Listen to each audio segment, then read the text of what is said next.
Bonjour Adrien Gindre, Bonjour, votre invité ce matin, Amélie de Montchalin, ministre chargée des Comptes publics. Bonjour Amélie de Montchalin. Bonjour. Avant de parler retraite et budget, ce vote à l'Assemblée cette nuit, les députés ont adopté un impôt plancher de 2% sur le patrimoine des ultra-riches. Vous étiez contre. Vu le résultat très net tout de même, 116 pour, 39 contre seulement, est-ce que vous allez reprendre cette mesure à votre compte?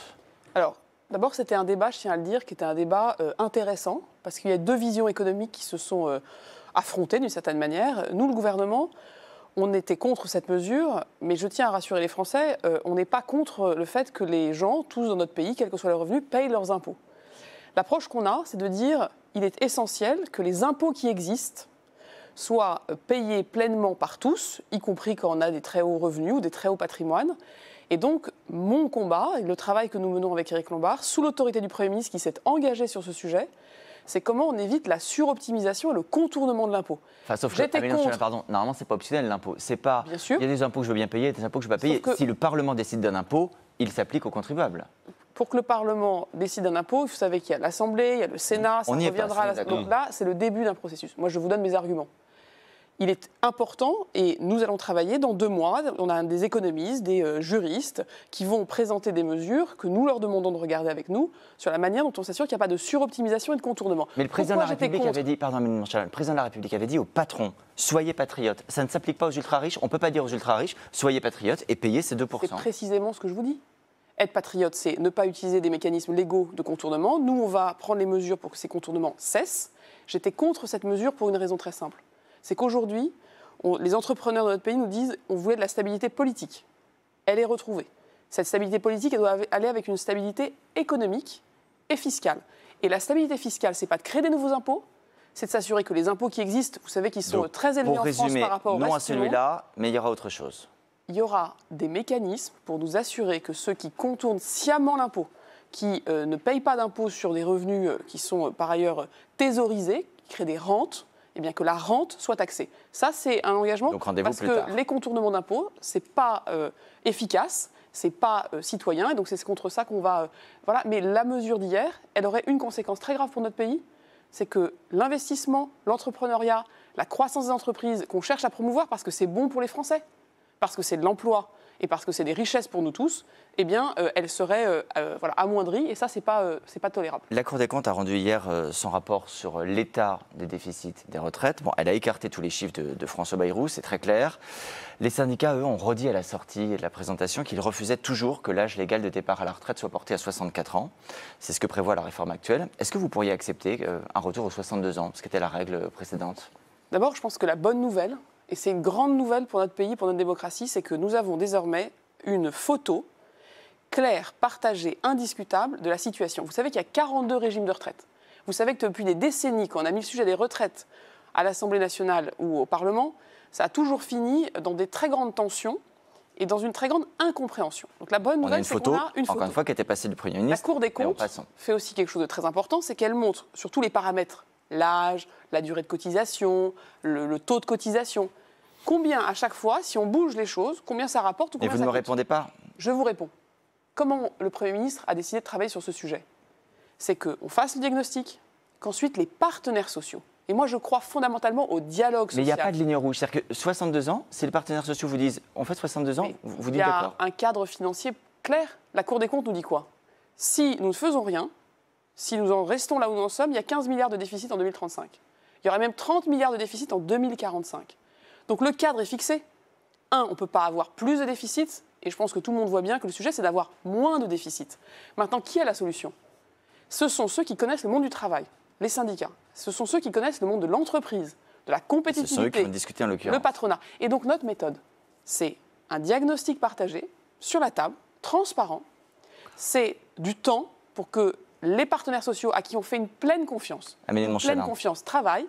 Et ensuite, le Premier ministre l'a dit, s'il y a un accord, et je l'espère, puisque on voit bien qu'on a besoin d'un accord, 3 mois pour essayer de trouver un accord. Le Parlement reprendra ensuite ses droits. Un petit point de détail. Hier, Pierre Moscovici, le président de la Cour des comptes, dit une sous-indexation d'un point des pensions de retraite par rapport à l'inflation permettrait une économie de près de 3 milliards en 2025. Est-ce qu'une sous-indexation des pensions de retraite est une possibilité en 2025, en 2026 pour trouver de l'argent? En 2025, vous savez, on vient d'avoir un budget.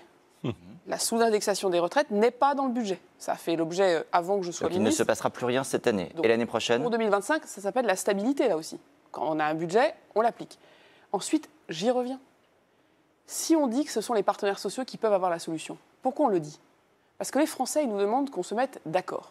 Les Français, ils font confiance aux partenaires sociaux. Je fais confiance aux partenaires sociaux. J'ai été, vous savez, ministre de la fonction Donc, publique. Vous nous dites pardon, qu'il n'y aura pas de décision du gouvernement sur les pensions de retraite. Si je vous dis, on a un déficit que la Cour des comptes explicite. On a un marché du travail qui est dans une situation, on le sait, difficile. On a des partenaires sociaux dont le rôle est de trouver dans la démocratie sociale à laquelle nous faisons confiance des solutions. Si j'arrive sur ce plateau et je vous dis en fait voilà tout comment ça va se passer, ça veut dire qu'on n'est pas authentique, qu'on n'est pas sincère. Nous, on croit à ce dialogue social. Donc vous leur laisserez la Et moi, patate j'ai chaude. été, vous savez, ministre de la fonction publique. Que n'ai-je entendu? Nous n'arriverons jamais à rien nous entendre. On a fait des accords unanimes sur des sujets très importants. Mais vous dites quand même Et on a fait des 62 ans, c'est non. Enfin, pour que ce soit clair pour ceux qui nous regardent, vous dites tout, mais pas ça, quoi. À Que je nouveau, comprenne bien. on a, pour que les Français aussi, je pense, puissent sortir de l'idée pour, D'un contre, mot. oui, non, en 2 minutes, on va faire les retraites, là, vous et moi, sur un coin de table. Non, ça fait des mois qu'on en parle. Mais ça fait des années. Pourquoi ça fait des années? Parce qu'il y a 42 Allez, régimes Michel, et que vu plus qu'on ne va pas personne tout n'y régler comprend rien. maintenant, un autre C'est sujet. écrit. Et donc, on va pouvoir travailler. Très important. Les partenaires sociaux travaillent. Nous ne sommes pas dans la pièce Amélie et on Montchalin. leur fait confiance. Le président de la République, hier, dit « Nous sommes dans une ère nouvelle, on va devoir revisiter nos choix budgétaires ». Il parle du contexte international, de la guerre en Ukraine, des déstabilisations diplomatiques. On a bien compris qu'il allait falloir faire plus pour nos armées. Plus combien? On y consacre aujourd'hui 2,1% de notre PIB. Les États-Unis, c'est 5%. Est-ce que demain, on peut viser un horizon à 5% du PIB? C'est une question fondamentale. Un budget, c'est quoi?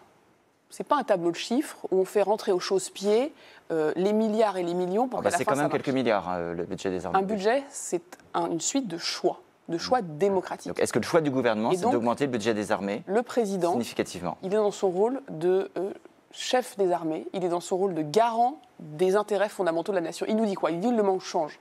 Si le monde change, il est possible que nos choix doivent changer. Y compris avec un impôt spécial guerre, il dit qu'il faudra faire appel à la nation. Est-ce que ça veut dire que demain, les Français vont plus payer pour les armées? Déjà aujourd'hui, les impôts sont payés et financent nos armées, financent notre santé, financent nos C'est pour services plus publics. d'argent, il faudra trouver l'argent quelque part. Oui, on fait aussi des économies, on fait des choix. Vous voyez, ce matin, dans 1 heure, le Premier ministre réunit l'ensemble des ministres et l'ensemble des directeurs d'administration. Pour faire quoi? Pour faire ce travail sur les choix. Quelles sont nos missions? Quelles sont nos priorités? Où est-ce qu'on doit mettre plus de moyens? Où est-ce qu'on doit potentiellement arrêter d'en mettre parce que c'est moins prioritaire?